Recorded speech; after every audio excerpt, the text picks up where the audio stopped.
CM Revanth రెడ్డిపై కేటీఆర్ విమర్శలు గుప్పించారు. సీఎం రేవంత్ రెడ్డి ఒక ఫేక్ న్యూస్ పెడ్లర్ అన్నారు కేటీఆర్. 10,000 కోట్ల కోవిడ్ డ్రగ్ కాంట్రాక్ట్ వచ్చిందని ఆరోపించారు.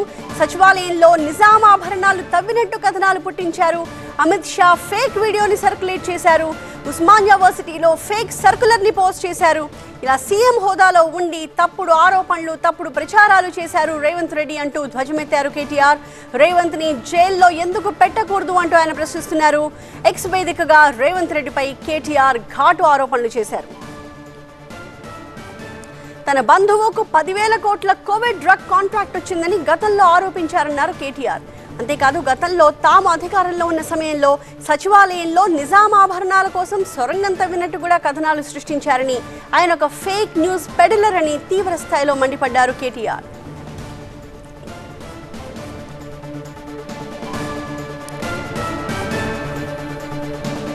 వారికోస్ వెయిన్స్ వ్యాధికి కేవలం 30 నిమిషాల్లో చికిత్స. కాల్ చేయండి 9989527715.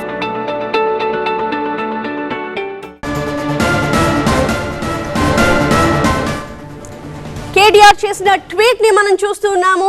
ఆయన ఇంగ్లీష్ లో ఈ ట్వీట్ చేశారు. రేవంత్ రెడ్డిపై ప్రధానంగా విమర్శలు గుప్పించారు. ఆయన ఒక ఫేక్ న్యూస్ పెడ్లర్ అంటూ కేటీఆర్ విమర్శలు గుప్పించారు. అందుకు 4 ఎగ్జాంపుల్స్ కూడా ఆయన చూపిస్తూ ఉన్నారు. ఒకటి 10,000 కోట్ల రూపాయల కోవిడ్ డ్రగ్ కాంట్రాక్ట్ వచ్చింది అంటూ ఆరోపణలు చేశారు. సచివాలయంలో నిజాం ఆభరణాలు తవ్వినట్టు అప్పుడు కథనాలు పుట్టించారు. ఆ తర్వాత రీసెంట్గా అమిత్ షా ఫేక్ వీడియోని సర్క్యులేట్ చేశారు. ఇంకొక వైపు ఉస్మానియా యూనివర్సిటీలో ఫేక్ సర్క్యులర్ని పోస్ట్ చేశారు అంటూ కేటీఆర్ రేవంత్ రెడ్డిపై ట్విట్టర్ వేదికగా విమర్శనాస్త్రాలు సంధించారు. సీఎం హోదాలో ఉండి ఇలాంటి తప్పుడు ఆరోపణలు, తప్పుడు ప్రచారాలు చేశారు అంటూ విమర్శించారు కేటీఆర్.